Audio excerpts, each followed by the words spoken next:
Coucou à tous, on se retrouve pour cette deuxième vidéo de On rejoue ou pas, qui est la série de vidéos que je voulais lancer en début d'année sur le fait de rejouer ou pas aux jeux qu'on a déjà sortis cette semaine, et pourquoi et comment et un peu tout ça. Et j'ai pris le pari stupide de dire vas-y j'en fais une par semaine, je suis chaud, je vais tenir, et voilà. Je peux pas faire faux bond de la deuxième semaine, ça fait vraiment pas sérieux, mais c'est dur, c'est très très dur, parce que je suis un peu dans cet alors, voyez-vous, note today, ça. Mais chose promise, chose due, alors on y va. Et cette semaine, j'aurais pu jouer à Ultimate Railroad, à 3, donc vraiment des jeux pas forcément très récents. On a fait évidemment un petit long shot, et Colorado. Je vais y venir un petit peu tout de suite, mais on est parti.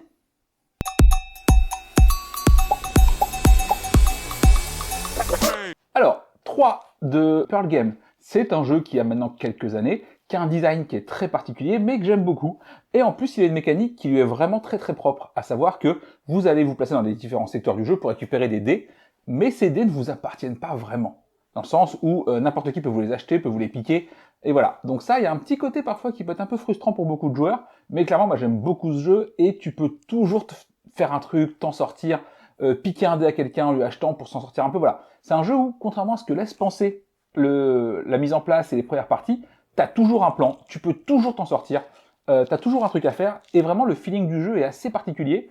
Et pour moi, quand tu veux jouer à 3, eh ben tu joues à 3 en fait, il n'y a pas d'autre chose qui s'en rapproche un petit peu assez. Voilà, à noter que sur celle-là, on l'a faite sans l'extension, parce que c'était une partie après pas mal de temps sans y jouer, donc on voulait pas non plus remettre trop de choses d'un coup. Et pareil, les règles sont revenues assez vite, parce que l'iconographie est plutôt bien faite, parce que c'est malin, et parce que c'est vraiment un jeu expert que j'apprécie dans le sens où on est sur un jeu qui est mécaniquement pas très compliqué, mais c'est vraiment tous tes choix qui sont tendus, qui sont toujours à chaque fois genre au poil de cul près pour que ça passe. Voilà, c'est assez tendu et moi j'aime vraiment vraiment beaucoup ce jeu. Donc voilà, et j'ai toujours le même sentiment quand je joue à 3, c'est quand je rentre le soir généralement, j'ai envie d'en refaire une sur BGA dans la foulée, parce que le jeu m'éclate, et je me dis à chaque fois genre, putain ça on n'y joue pas assez souvent, et c'est un peu dommage. Voilà. Donc en termes de notes sur 5, pour ceux qui n'ont pas la gradation, je vous invite à aller voir la première vidéo qui est juste ici, qui explique un petit peu le système. Mais je pense que c'est vraiment un 3 jaune parce que, en fait, c'est un jeu auquel je vais pas penser. Déjà parce que je l'ai pas chez moi, pour démarrer, malheureusement, la place n'étant pas infinie, mais surtout, c'est un jeu où je vais toujours dire oui quand tu me le proposes. Parce que ça marche à 2, ça marche à 3, ça marche à 4. C'est ultra efficace, 3. Mais j'y pense pas. Est-ce que c'est une bonne chose? Non, et c'est dommage, j'aimerais bien y jouer plus souvent. Mais c'est un jeu, ouais, je vais pas penser à le sortir et c'est toujours un peu triste, donc quand on me le propose, je suis toujours très content. Donc voilà, donc c'est un 3 parce que j'ai envie d'y rejouer, mais je pense pas à le proposer malheureusement. Donc ça c'est un peu triste et c'est un peu de ma faute, soyons honnêtes.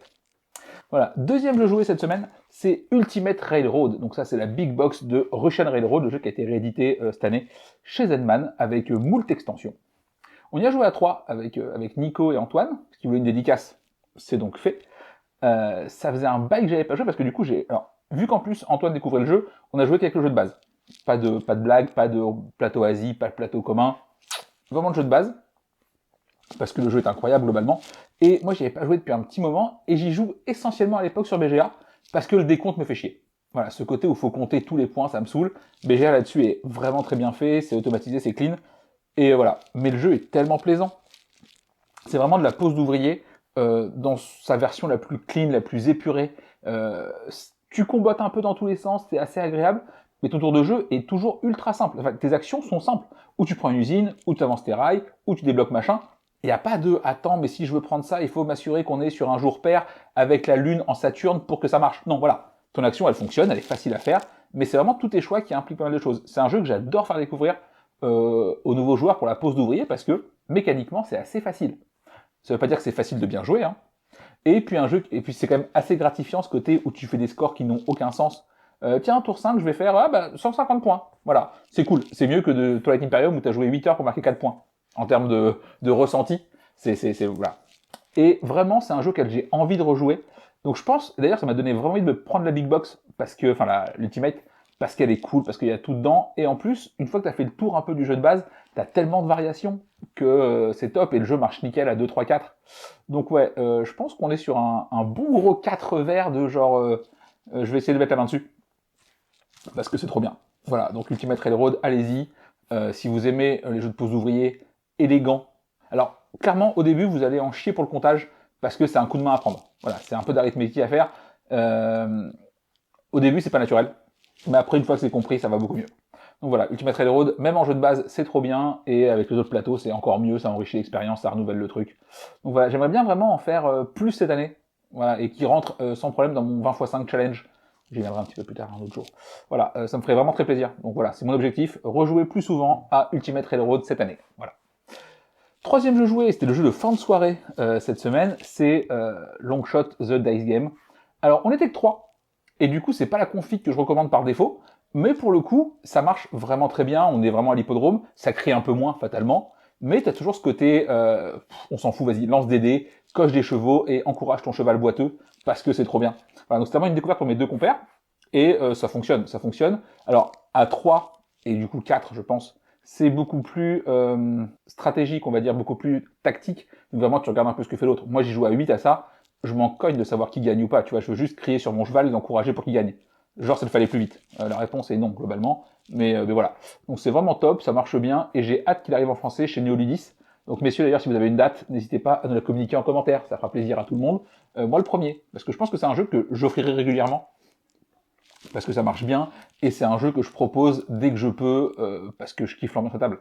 Voilà. Après, comme j'ai dit déjà dans une autre vidéo, je pensais vraiment que ça marcherait avec tout le monde, parce que l'ambiance de ça rigole, ça machin, est juste nickel. Et en vrai, à l'usage, j'ai déjà vu des tables se faire saboter par des gars qui voulaient tout compter, tout calculer, et c'est pas l'esprit du jeu. Donc voilà, ça marche très très bien, ça marche avec quasiment tout le monde. Allez-y, si vous cherchez un party game qui marche, pas vraiment un party game, c'est plutôt un jeu d'ambiance au sens littéral du terme, quoi. Ça va dépendre de l'ambiance sur la table. Entre 3 et 8 joueurs, c'est top. Voilà, le matos est quali, la boîte est cool, c'est pas très cher pour ce qu'il y a dans la boîte. Donc voilà, ça c'est vraiment un des rares gros 5 que j'ai, que je propose dès que je peux y jouer en soirée, parce que j'adore ce jeu. Voilà, donc Longshot, c'était très très bien. Et enfin, le dernier jouet, c'est Colorado. Colorado de chez Silex. Avant de démarrer, je suis quand même très triste pour le nom du jeu, parce qu'ils appellent ça un Call and Write, vu qu'en fait on va appeler des cartes pour les jouer, un peu comme cette famille. Et ils ont appelé Colorado écrit comme ça. Donc c'est très triste, appeler ça Colorado écrit C-A-2-L. La blague, les gars, enfin faites un effort. Là, c'est un petit aparté, c'est un peu comme le bouquin du Prince Harry, qu'ils ont appelé le suppléant, alors qu'ils auraient pu appeler ça la roue de secours. Voilà, je suis triste. Je suis triste. J'aime pas qu'on laisse passer des vannes aussi incroyables, donc ça forme mon petit cœur de gens qui aiment bien les blagues. Mais voilà, fin de l'aparté. Donc Colorado, c'est un jeu de Call and Write, et on y a joué à chaque fois avec des non-joueurs, globalement, et passer au début un peu l'explication et le tour 1 qui a l'air un peu obscur. Attends, mais si j'appelle une carte, qui c'est qui l'a fait, machin et tout. Voilà, ça marche très bien, c'est très fluide, c'est très combo. Les gens apprécient vraiment de faire ce côté, vas-y, je pose A pour faire B, qui fait faire C, qui fait faire D, et c'est cool. Voilà, c'est ultra satisfaisant comme jeu. Tu tiens sur un format qui dure une petite demi-heure, alors clairement, c'est un peu le bordel. C'est-à-dire que tu ne sais pas ce que font les autres, tu sais pas où ils en sont, tu sais pas si c'est sa 6e action dans le tour ou pas, mais c'est pas grave. Tu fais ton business, ça marche bien, c'est un roll and ride qui change un petit peu de ce qui se fait habituellement, vu que pour le coup, tu as pas mal de courses, pas mal de points à choper un peu partout, et il faut quand même surveiller un peu ce que font les autres. Et cette mécanique de cette famille, tu te demandes un peu ce qu'elle fout là au début, parce que c'est quand même, voilà. Mais ça marche bien, c'est efficace, le matos c'est qualitatif, et voilà, c'est vraiment une chouette découverte. Alors, j'ai la boîte depuis un petit moment malheureusement, enfin malheureusement, c'est très cool, mais j'y ai pas assez joué encore, et à chaque fois que je fais découverte, c'est souvent à des nouveaux joueurs. Donc j'ai jamais pu vraiment y jouer avec des gens qui maîtrisaient vraiment le jeu, mais à chaque fois en tout cas ça fait mouche, ça marche bien, et la plupart des gens sont assez conquis par le jeu. Donc ça c'est un bon point. Côté note, je vais être sur un 3 sur 5, un jaune, parce que je vais pas le proposer spontanément. Voilà. Parce que déjà, dans ce genre de petit format rapide, d'une petite demi-heure entre deux gros jeux, ben j'ai Longshot, déjà malheureusement. Et si on est deux, je vais sortir plutôt Mindbug, c'est un peu le problème. Mais par contre, avec des nouveaux joueurs, c'est vraiment un jeu que je préconise complètement. Alors même entre joueurs habitués pour s'occuper un peu entre deux jeux, ou parce que tu veux un truc tranquille pour finir en une petite demi-heure, et il faut quand même un petit peu réfléchir à se poser la tête, c'est très bien. Après, est-ce que je pense à le proposer spontanément? Oui, uniquement avec des nouveaux joueurs. Avec mon groupe de joueurs habituel, souvent il n'est pas dans les top choix parce qu'on n'y pense pas. On préfère sortir autre chose qu'on sort pas forcément tout le temps. Donc voilà, mais clairement, ouais, ça marche très très bien, c'est ultra efficace, l'édition est clean, vraiment du beau boulot de Silex. Voilà, donc ça c'est très très bien. Voilà pour cette semaine un petit peu ludique. J'ai pas beaucoup joué par rapport à d'habitude parce que des fois il faut bosser, et pas que sur les vidéos, hein, parce qu'on a bossé pas mal de proto avec Renaud, avec Julien, notamment des potes co-auteurs. Et on espère vous montrer ça bientôt, parce qu'on a pas mal d'idées à la con, et Cannes arrive, donc on va essayer un petit peu de faire ça. Donc voilà, je vous fais des gros bisous à tous. J'espère avoir le temps de la poster pour demain matin, parce que là je tourne, il est dimanche 17h. Team motivation, vraiment, parce que je me suis engagé. Sans ça, ce soir c'était extinction des feux. Mais une promesse est une promesse, et je veux m'y tenir. Ma résolution, je peux pas la saboter une semaine après. Voilà. Donc je vous fais des gros bisous, n'hésitez pas à vous abonner, à liker la page, ça me fait toujours un très plaisir, et c'est déjà largement suffisant. En plus, vous serez au courant des prochaines vidéos. Et n'hésitez pas non plus à me dire en commentaire à quoi vous avez joué cette semaine, si ça vous a plu, si vous comptez y rejouer ou pas, et un petit peu tout ça. N'hésitez pas non plus à nous retrouver sur Discord et sur Twitch, je vous mets les liens directement dans la description. Et puis voilà, je vous embrasse très fort, allez ciao.